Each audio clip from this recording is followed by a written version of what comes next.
Dans plusieurs pays, les personnes qui vivent avec des incapacités sont caractérisées par une plus faible participation sur le marché du travail et lorsqu'elles travaillent, elles sont associées à des salaires qui sont généralement plus faibles. Pour répondre à cette problématique-là, un grand nombre de pays ont mis des mesures, des politiques publiques pour favoriser l'employabilité des personnes qui vivent avec des incapacités, notamment en offrant des subventions salariales. Les résultats dans la littérature suggèrent que ces subventions-là ont un effet relativement modeste par rapport à l'ampleur des subventions qui sont accordées. Les travaux antérieurs du DEPI ont permis de documenter l'importance de la discrimination sur le marché du travail au Québec. Donc, une question naturelle qui émergeait de ces travaux-là était de se demander si cette discrimination pouvait expliquer l'inefficacité relative des mesures de subvention salariale. C'est entre autres la question de recherche à laquelle s'est intéressé Ibrahima Diallo, étudiant au département d'économique de l'Université Laval. Pour répondre à cette problématique, nous avons développé un modèle de recherche d'emploi nous permettant tout d'abord d'identifier l'effet de la discrimination, de l'effet de la différence de productivité, ce qui nous permet ensuite de mettre en relief comment la présence de la discrimination pourrait expliquer l'inefficacité de ces politiques.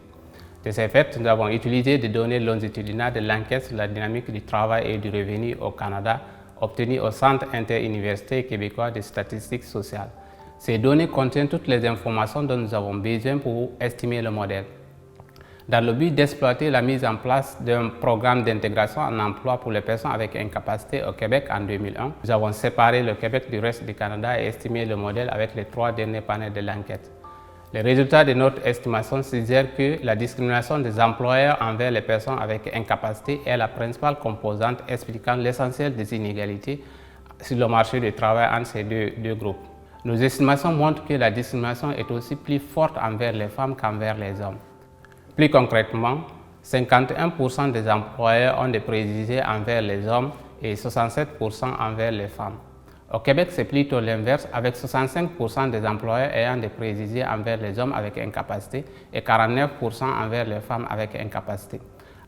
En termes d'impact, la discrimination réduit l'effet positif des politiques publiques. En effet, une subvention de 20% du salaire des hommes avec incapacité augmente le taux d'emploi d'environ 5% en présence de discrimination, alors qu'elle aurait pu l'augmenter de 39% en absence de discrimination. Et même en augmentant la subvention à 85%, l'effet sur l'emploi reste faible comparé à une situation où la subvention est juste de 20% et sans discrimination. Ceci montre à quel point nos efforts doivent être réorientés pour espérer une meilleure efficacité de nos politiques publiques, d'autant que d'après nos estimations, il n'y a pas de différence de productivité suffisamment importante pour expliquer les écarts de taux d'emploi et de salaire entre ces deux groupes. Cette étude a néanmoins quelques limites importantes associées à la nature des données qui ont été utilisées. Entre autres, le type de l'incapacité de chaque répondant dans l'étude n'est pas documenté.